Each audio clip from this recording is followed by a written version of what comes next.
O que significaria para o Brasil a queda de Donald Trump da presidência dos Estados Unidos? O que significa a permanência de Trump na presidência e a vitória de Joe Biden? A saída do amigo bolsonarista Donald Trump da presidência dos Estados Unidos tem o potencial de ser a conjuntura crítica a levar ao fim do alinhamento automático que o Brasil de Bolsonaro tem com seu ídolo, pelo menos do jeito que o conhecemos. O fato de um único evento levar a dois caminhos contraditórios entre si merece explicação bastante detalhada.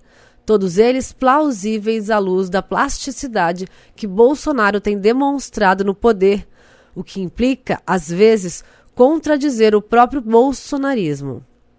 Este movimento político-cultural é aqui entendido como a versão brasileira do populismo de direita do século XXI, centrado na premissa da superioridade cultural racial de um grupo, geralmente branco, de origem judaico-cristã, ao qual caberia retomar valores supostamente conservadores, tolhidos pelo cosmopolitismo da globalização, redefinida pela nova direita com o marxismo cultural.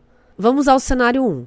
Biden isola Bolsonaro e demais populistas de direita, os quais se unem ao brasileiro.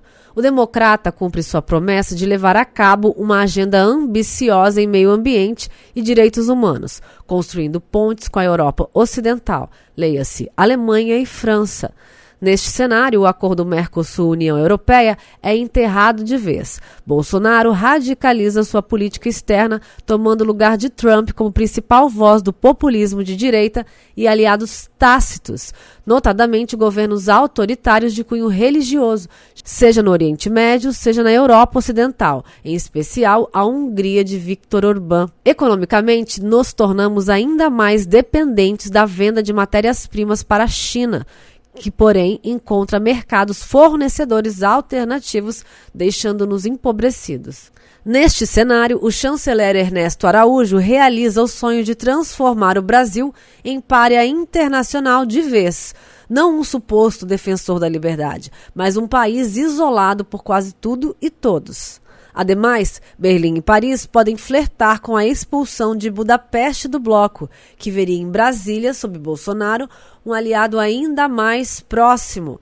Nossa política externa se aprofunda em pautas estranhas à nossa história, como a defesa de valores supostamente cristãos e distanciamento do Sul global democrático, como ficou evidente quando nos recusamos a nos juntar à África do Sul e Índia para defender a quebra de patentes em vacinas. É o oposto do que ocorreu há quase 20 anos, quando, sob o governo supostamente neoliberal de Fernando Henrique Cardoso, nos unimos a essas duas democracias para defender o direito à suspensão dos direitos de propriedade intelectual de medicamentos essenciais aos combates à crise de saúde pública. Vamos ao possível cenário 2. O que aconteceria? Biden ignora Bolsonaro, que busca laços com a China e a Índia, em nome da sobrevivência de seu governo. Um cenário em que Washington e Bruxelas flertam com a imposição de sanções contra Brasília. Bolsonaro vira o melhor amigo de Xi Jinping e dá continuidade à aproximação iniciada no começo deste ano com Modi. Tudo em busca de capital para tirar a economia brasileira do buraco e saciar a sanha do centrão por recursos. Tal movimento implicaria num rompimento com os bolsonaristas e a remoção de Araújo da cadeira de Rio Branco e a concessão de mais espaço no Itamaraty a liberais econômicos de fato. Tal movimento implicaria num rompimento com os bolsonaristas, a remoção de Araújo da cadeira de Rio Branco e a concessão de mais espaço no Itamaraty a liberais econômicos de fato. Seria, para a ironia da história, o momento Geisel de Bolsonaro, uma referência ao presidente da ditadura que via no capitão um mau militar e que foi responsável por uma política externa pragmática, caracterizada sobretudo pelo distanciamento dos Estados Unidos. Estes, por sua vez, buscariam reconstruir pontes conosco a longo prazo. Hipótese número 3, cenário 3. Biden abre-se a Bolsonaro, que segue firme na agenda anti-China.